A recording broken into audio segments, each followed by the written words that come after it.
Yo, welcome. We're going to go over the top 3 mistakes stopping you from scaling as a growth operator. What we're going to cover is relying too much on cold outreach, not building a personal brand, and not having scalable systems. The overall goal for this video is to highlight the most common mistakes growth operators make when trying to scale and provide actionable insights to overcome them. By identifying these roadblocks, growth operators can pivot their strategies, focusing on building sustainable client relationships, automating processes, and creating scalable offers that lead to long term success. This roadmap empowers them to shift from short term tactics like cold outreach to high impact methods such as personal branding and systemization, ultimately driving consistent revenue growth. So we'll jump straight in. Firstly, we have relying too much on cold outreach.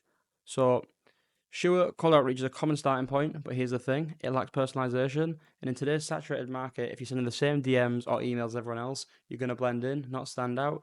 You need to think bigger. Cold outreach is a short term strategy that might land you some clients, but it doesn't build long term partnerships, which is what we're kind of going for. So I made this kind of little graph to sort of provide a little example. If you want to have a look, the thing with cold outreach, you can get results 100%, but it's kind of a flat line. How much time you put in will always be the same amount of results you get out. So even if you want to scale it to kind of that 100K, 200K plus, you're still going to have to put the same amount of time in you did for the 10K for each client. So it's going to kind of, be 20 times over, and there just realistically isn't that much time in the day. So it's pretty much impossible to scale past a certain point doing outreach unless you're hiring kind of tons of VAs and things like this. Again, which will kind of ruin the sort of trust and things like that overall.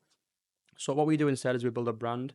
With building a brand, you can still start with cold outreach as well, but you kind of want to document the process, build sort of content, and build up your portfolio.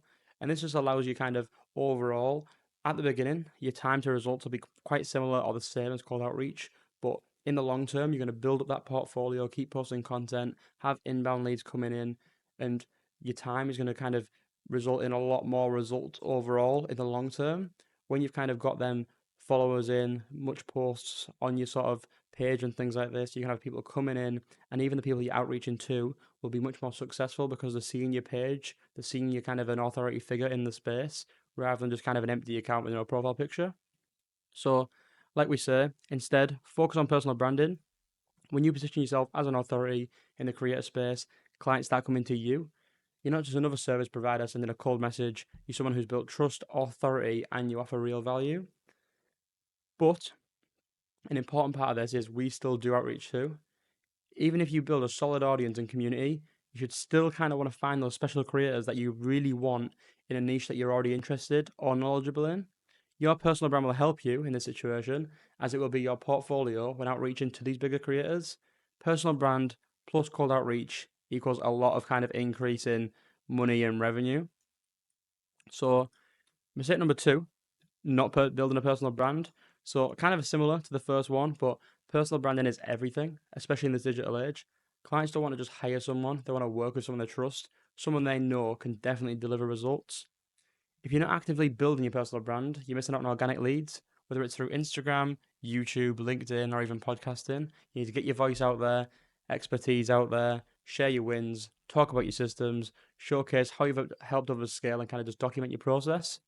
Just to give you an example, here's kind of my account not long ago as I was starting off, and here's kind of Eddie's account as well. So he's more of an authority figure in the space, and there's my account too. So he's got people coming into him. He's getting the thousands of views every video. He's got the followers there, so people will be messaging him, reaching out to him to work with him, and but not even just that. If he wants to find someone specific that he wants to work with, and he sends them a DM, and I send the same person a DM, who's DMing them more likely to see? His 100% all day because he's got the followers, he's got the posts, he might be verified, things like this. And also, they're just not going to give me the time of day. They're not going to trust me. I've got 0 posts. I've got 20 followers. There's nothing on the account. Whereas for him, they can see who he is. They can see what he does. They can see the case studies that he's done before. That's kind of where we all want to be. You want to have that sort of portfolio just on your Instagram. So even if you don't have the inbound leads coming in just yet, just reaching out to someone, having that stuff on your page will help massively. So think about it. Who would you rather hire? Someone who reached out with a cold email, or someone you've been following on social media who consistently provides value, shares their insights, and demonstrates results? I think the choice is obvious. So trust plus proof equals a whole lot of increase in revenue and money. So again, on that sort of topic, we've kind of built like an example of a personal brand funnel. So what you could do is start with kind of top of funnel Instagram, Reels, TikToks, and things like this. That will go to top of funnel content, opt in forms, and DMs. And all these will lead into kind of different things. So the opt in will take people straight into a free or paid group, depending on how you want to do it. That will then go to YouTube to nurture them and also email to nurture them as well. And again, from the top of funnel content and the DMs, you'll again send people straight to the YouTube to nurture them and get their emails and send them emails to nurture them as well. The final goal is to get them on a call, book them in, and then you can sell them, you can pitch them, and you can just kind of show them your offer. Third mistake, not having scalable systems. This is quite a big deal and quite kind of a big issue in the space at the moment, I think. Let's say you've started landing clients and things are going really well, but suddenly you're overwhelmed, you're stuck in the grind, manually doing outreach, handling sales calls, and you're managing deliverables all yourself. Without scalable systems, you're going to burn out fast, and you're basically a glorified employee. And the issue with this as well is it's impossible. If you're kind of getting to that 10k a month point and you want to scale to 100k a month, you're going to have to put the same amount of outreach, the same amount of time into them kind of clients that you did for the 10k. But if you were filling your full day, your full week with the 10k clients, if you try to use a sort of cold outreach system, you're going to have to put the same time times 20 to get the 200k, which there isn't enough time in the day, so it's literally impossible. So what's the solution? Automations. Tools like Surge, ManyChat, and Zapier can save you hours every single week. Automate your lead nurturing, sales processes, and client communication. So you're not just kind of scaling your clients, you're scaling yourself. The other thing with this as well, if you want to bring more people on the team, kind of appointment setters, salespeople, even VAs, the automations in place will help a lot as well once you get them on board. So here's a case study as well. We helped one of our CSP clients implement a full system using Surge and ManyChat, and they saw an extra 23k MRR in just 1 month. That's the power of scalable systems. So this is Marcus. Marcus worked with us for 2 weeks on the side of his job at a furniture company. He got his first client in 14 days and charged him a one-time setup fee, then increased their revenue from 10k MRR to over 30k MRR and takes 40% cut.